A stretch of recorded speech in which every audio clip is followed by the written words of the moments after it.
नमस्कार दोस्तों, स्वागत है आप सभी का एक बार फिर से। दोस्तों, अगर आप अपनी लाइफ में कुछ नया सीखना चाहते हैं तो चैनल को सब्सक्राइब जरूर करिएगा। हमारे धर्म शास्त्रों में अमावस्या और पूर्णिमा इन दो तिथियों का विशेष महत्व माना गया है। हिंदू धर्म में अमावस्या तिथि खास तौर पर सोमवार, मंगलवार और शनिवार की अमावस्या का काफी महत्व बताया गया है।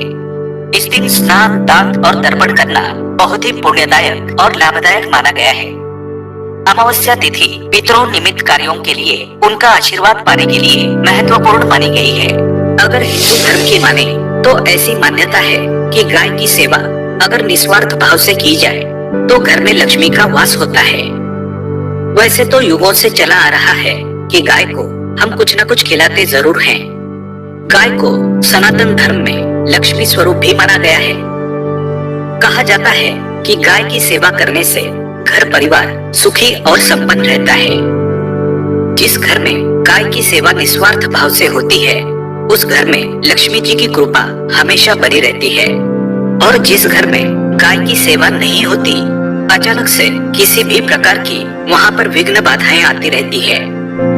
वैसे तो कुछ लोग शहरों में भी रहते हैं, महानगरों में रहते हैं, तो वहाँ पर गाय पालना संभव ही नहीं है, लेकिन गाय को वहाँ पर भी रोटी जरूर खिलाई जाती है। लेकिन कई बार गाय को खिलाने में कुछ भूल हो जाती है। तो कौन सी वो 3 चीजें हैं जो गाय को नहीं खिलानी चाहिए, आज हम आपसे इस वीडियो में साझा करेंगे। लेकिन दोस्तों, उससे पहले आपसे रिक्वेस्ट करते हैं कि वीडियो को लाइक जरूर करिएगा, दोस्तों को शेयर कर दीजिएगा, और अगर आपने अभी तक चैनल को सब्सक्राइब नहीं किया है तो चैनल को सब्सक्राइब करके बेल आइकन जरूर दबाइएगा। दोस्तों, गाय के अंदर सभी देवी देवताओं का निवास माना जाता है। तो आप सुबह जो पहली रोटी बनती है वो अगर गाय को खिलाते हैं तो देवी देवताओं का आशीर्वाद मिलता है। गाय को गुरु के साथ जोड़ा गया है, यानी गुरु ग्रह के साथ, बृहस्पति ग्रह के साथ। इसलिए गुरुवार के दिन गाय को रोटी पर 1 चुटकी हल्दी डालकर खिलाएं तो सुख, संपत्ति, धन, ऐश्वर्य बढ़ता है, दुष्ट ग्रह शांत हो जाते हैं। जो लोग मानसिक रूप से परेशान हैं, वो गाय को रोटी पर थोड़ा सा गुड़ रखकर खिलाएं तो सकारात्मक ऊर्जा आती है, टेंशन खत्म होती है, स्वास्थ्य अच्छा रहता है। और अगर आपको लगता है कि आपके सभी ग्रह खराब है तो ऐसे में गाय को पहली रोटी रोज खिलाएं, सभी ग्रह धीरे धीरे शुभ हो जाएंगे। कभी कभी जीवन में लंबे समय से कोई शुभ मंगल कार्य नहीं हो रहे होते, तब ऐसे में आप गाय को रोटी खिलाएं, गाय के मस्तक को छूकर अपनी मन्नत कहें, प्रणाम करें, पैर छुएं, तो आपकी मन्नत जरूर पूरी होगी। तो ये था गाय को आप क्या खिलाएं उसके बारे में। लेकिन गाय को क्या नहीं खिलाना चाहिए, अब हम वो जानते हैं। गाय को रोटी तो हर कोई खिलाता है। अब ये रोटी बासी बिल्कुल भी नहीं होनी चाहिए, यानी कि एक दिन पहले की जो रोटी बनी रहती है और आप दूसरे दिन सुबह सुबह खिला देते हैं, वो नहीं खिलानी चाहिए। कई बार आप रोटी बना लेते हैं और उस दिन गाय मिलती नहीं तो रोटी रखी रह जाती है, फिर वो अगले दिन गाय को खिलाने से गाय का अपमान माना जाता है, वो रोटी बासी कहलाती है। इसलिए गाय को एक दिन पहले की बची हुई रोटी कभी नहीं खिलानी चाहिए। सड़ी गली चीजें, खराब चीजें गाय को मत खिलाइए, इससे घर में परेशानी आती है। अगर आप ऐसा करते हैं तो अपनी आदत को बदलिए, क्योंकि इससे घर में तकलीफ आती है। गाय को हरा चारा तो हर कोई खिलाता है। हरा चारा आप खिलाते समय एक बात का ध्यान रखें, गाय को सबसे ज्यादा पीपल का पत्ता लोग खिलाते हैं, पर पीपल का पत्ता आप खुद से तोड़कर मत खिलाइए। दूसरी बात, आप घर में सब्जी लाते हैं तो साग आ जाता है, तो उसमें से अच्छी चीजें तोड़कर रख के बचा कुचा आप गाय को ना खिलाएं।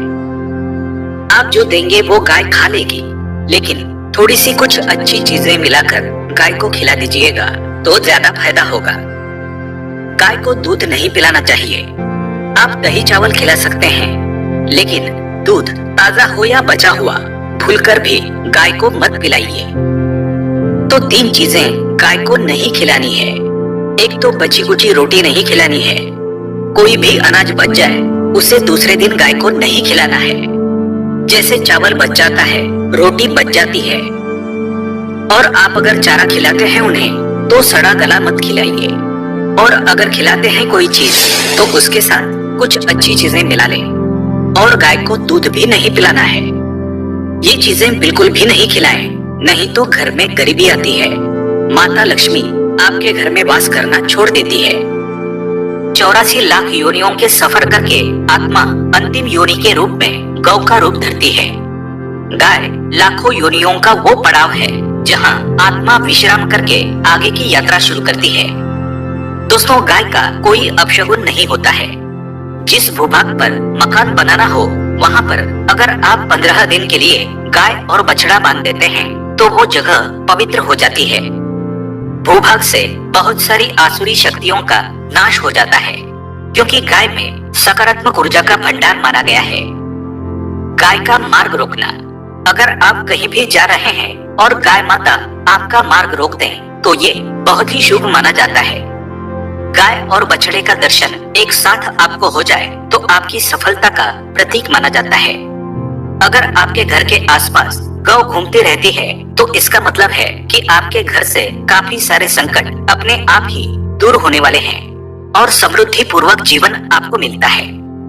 गाय के समीप आप अगर जाते हैं तो संक्रामक रोग, कफ, खांसी, सर्दी, जुकाम आदि का ग्रेजुअली अपने आप ही बिना दवाइयों के भी नाश हो जाता है। अगर आपको गाय अचानक से पूंछ मार देती है तो ये बहुत ही शुभ संकेत माना गया है, और काली चितकबरी गाय का ऐसा करना तो और भी ज्यादा शुभ माना गया है। पंचगव्य जो होते हैं वो कई रोगों में लाभदायक है। पंचगव्य क्या क्या हुए? गाय के दूध, दही, घी, मूत्र और गोबर, इन सभी को शरीर की रोग निरोधक क्षमता को बढ़ाकर रोगों को दूर करने वाला माना गया है। ऐसा कोई रोग नहीं है जिसका इलाज पंचगव्य से नहीं किया जा सकता। दोस्तों, आज के समय में लोग गौ माता की पूजा करने के बजाय, उनका सही उपयोग करने के बजाय उनको काटकर मारकर खाना ज्यादा पसंद करते हैं। बुरा लगेगा शायद, पर ये सच है। और गाय को रोटी देने से न केवल सुख समृद्धि की प्राप्ति होती है बल्कि बरकत भी होने लगती है। अगर आप गौ को पाल सकें तो अच्छी बात, लेकिन आज के मॉडर्न युग में जहां लोगों की शायद खुद की घर में रहने की जगह नहीं है, ऐसे में गौ को रखना थोड़ा कठिन और महंगा हो सकता है। ऐसे में आप गौ को रोटी दें। कम से कम रोटी दे करके आप सुख समृद्धि को प्राप्त कर सकते हैं। आपके दे करके आप सुख समृद्धि को प्राप्त कर सकते हैं। आपके घर में बरकत होने लगती है। हमारे बुजुर्ग हमेशा से कहते आए कि गाय को रोटी खिलानी चाहिए, लेकिन समय स्थिति के चलते गाय की सेवा हर कोई नहीं कर पाता। लेकिन कम से कम रोटी तो आप खिला सकते हैं। अगर रोटी भी नहीं खिला सकते, जैसे काफी सारे जो हमारे भाई बहन मलेशिया वगैरह में, लंदन वगैरह में बैठे हैं, उनको गायें नहीं मिलती है। वो पूछते हैं कि हम कैसे गौ सेवा करें।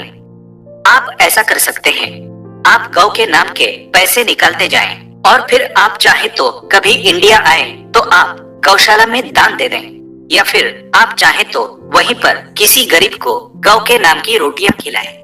किसी भी अनाथ आश्रम में चले जाएं, किसी वृद्धाश्रम में चले जाएं, किसी भी दूसरे सफेद पशु को आप भोजन कराएं। ये भी आपके लिए बहुत अच्छा होने वाला है। कम से कम रोटी जरूर खिलाएं। हमारे देश में कई जगह देखा गया है और कई लोगों का प्रश्न आता है कि हम झूठी रोटी गाय को देते हैं, क्या ये सही है या गलत है? हम झूठा खाना, बचा हुआ खाना गाय को खिलाते हैं, यानी जो बच जाता है वो गाय के हवाले कर दिया जाता है। तो आपको बता दें दोस्तों, रामायण काल में गौ माता को एक श्राप मिला था। उसी की वजह से आज उनके साथ ऐसा हो रहा है। उसी श्राप की वजह से गौ माता में देवी देवताओं का वास होने के बाद भी उनको झूठा खाना पड़ता है। यहाँ तक कि पॉलिथीन्स भी खाते हैं, हालांकि ये किसी भी लिहाज से सही नहीं है। आपको बता दें, वाल्मीकि रामायण में सीता द्वारा पिंडदान देकर दशरथ की आत्मा को मोक्ष मिलने का संदर्भ आता है। जो लोग जानते होंगे वो जानते हैं कि वनवास के दौरान भगवान राम, लक्ष्मण और सीता पितृपक्ष के दौरान श्राद्ध करने के लिए गया धाम पहुँचे। वहाँ श्राद्ध कर्म करने के लिए जरूरी सामग्री जुटाने राम और लक्ष्मण तो चले गए और सामान लेकर नहीं आए। इधर दोपहर हो गई। पिंडदान का समय निकलता जा रहा था। सीता माँ घबराने लगी। तभी दशरथ की आत्मा ने पिंडदान की मांग कर दी। अब गया जी के आगे फल्गु नदी पर अकेली सीता जी मुश्किल में पड़ गई।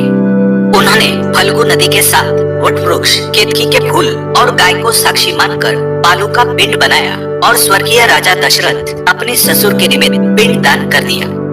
थोड़ी देर में भगवान राम और लक्ष्मण जब लौटे तो उन्होंने कहा कि समय निकल जाने के कारण मैंने पिंड दान कर दिया। बिना सामग्री के पिंडदान कैसे हो सकता है? इसलिए राम जी ने सीता माँ से प्रमाण मांगा।